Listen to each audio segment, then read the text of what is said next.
Hello guys, good afternoon sa inyong lahat. Cloud Moto here. Bali, ito na nga yung sinasabi ko sa inyo. Mag-review tayo ng stock tire natin na dito sa NS200 Fi. And dahil magpapalit na rin tayo ng gulong ngayon, isasabay na rin natin sa review natin ngayon, sa vlog natin ngayon. Bali, sa review natin dito sa Rosso NS200 Fi, 1 year and a half na rin tong motor na to.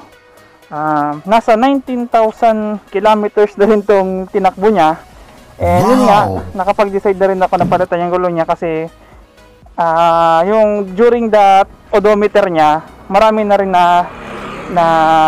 rin na encounter din tong gulong na to, kaya napag-decide din akong palitan. After running 19,000 kilometer, ito na siya. Ganito na siya kapudpod na rin.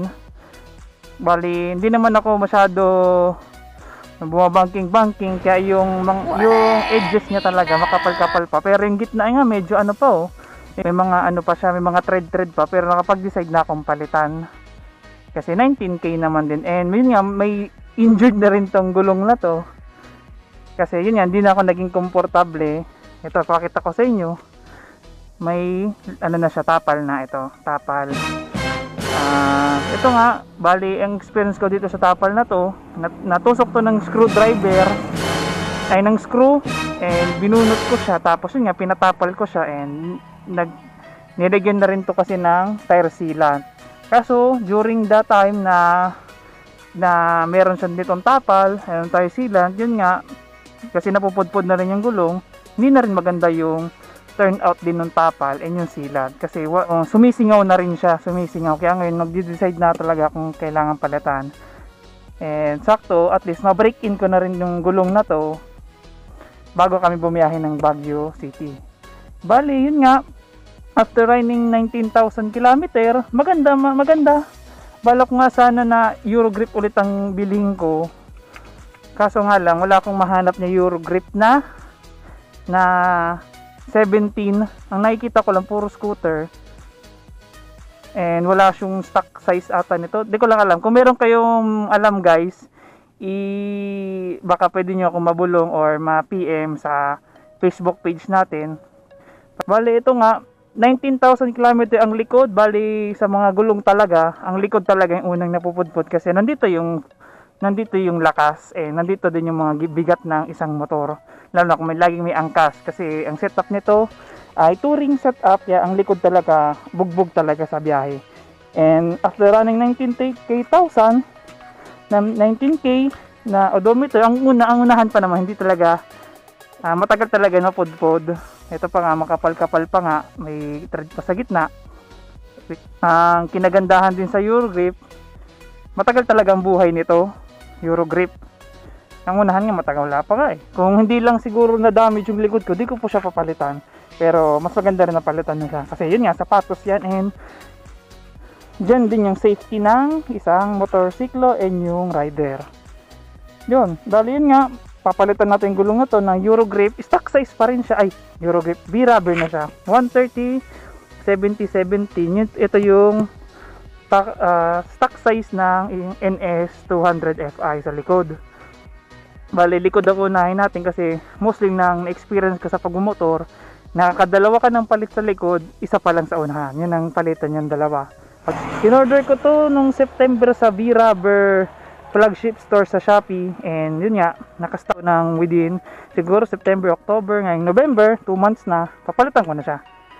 Mas magandang bali nga, shoutout nga pala sa B-rubber. May kasabay din to pala na yung sleeve na B-rubber na freebies nila. Yan, bali tignan natin kung gaano kalupit to kasi nakikita ko din sa mga Facebook page and mga user nito na maganda naman ang reviews nila, and sa usage maganda din naman kasi yun nga, magandang gulong, maganda din ang performance. And yun nga, titignan na natin ko, kakabit ko na to ngayon. Bali, ang Eurogrip pala, maganda naman yung naging performance niya during the time. Makapit, makapal nga, yung ginagandahan talaga nito. Ang tagal niya mapudpod, lalo na kung syempre ang pag touring ka, syempre ang gusto mo naman din yung makapalang gulong, matagal mapudpod. iba naman ng style ng touring setup compare sa mga racing setup na makapal. Ang soft compound talagang hinahanap nilang gulong na maganda sa mga bangkingan.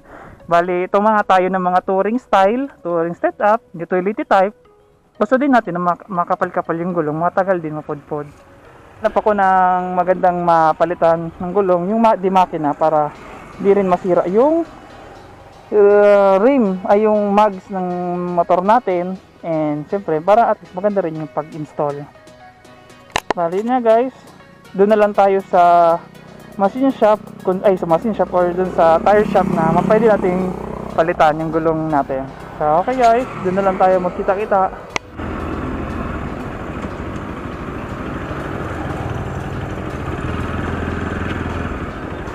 Ay yata yun.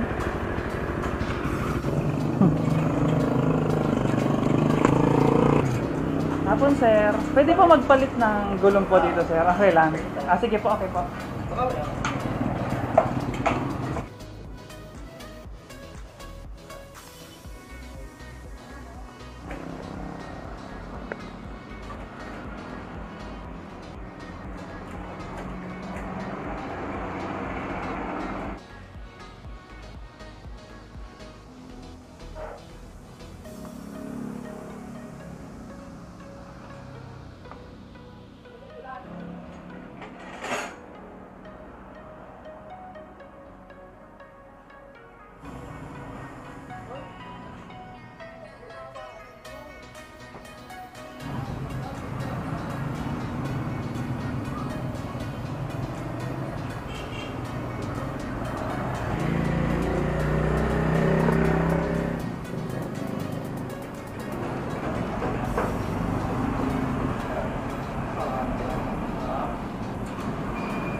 Balik ulit tayo dito, balik. Yun. So, yun nga guys. After oras lang, minutes, nakapag-change tayo ng tire. Ito na nga yung V-rubber natin. Bali yung stock na gulong na Euro grip, iniwan na lang din dun sa shop. Di ko na rin mabitbit kasi marumi na rin yun. And yung tire sealant sa loob. Bali, yun nga. Shoutout nga pala dun sa kina sir, dun sa tire shop.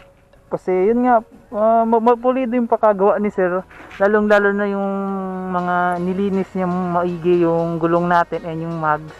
Kasi yun nga, may tire sealant and yung dumi-dumi talaga. Basta ito, bali ito na nga yung V-rubber natin. Maganda yung thread niya. Tapos yun nga, kasi may mga halata na may wax pa. Kasi itong mga medyo ano pa ang gulong, madulas-dulas pa. Ito may mga wax pa oh. Bale, through time, matatanggal din naman na yan. Pero ito nga, ang itsura ng kanyang thread. Ganito. Bale, yun nga. Gusto ko rin kasi yung maraming thread. Kasi yun nga, pag sa tubig, kasi yun nga, mostly talaga na sa dulas, yung tubig talaga yung reason. Bale, yun nga, makikita natin yung long term review nito and yung kanyang longevity once na magamit na natin siya. Bale, ito nga siya, V-rubber. Pero yun nga guys, makikita natin kung gaano kalupit tong V-rubber once na mabiyahe na natin to na long time. So yun nga guys, maraming salamat sa panonood nyo. And yun nga, shoutout din sa V-rubber and dun sa shop na maganda yung pakakagawa. Mukhang professional talaga, naka-gloves pa si sir. Ayun nga guys, maraming salamat sa panonood. Hanggang sa ulitin, paalam.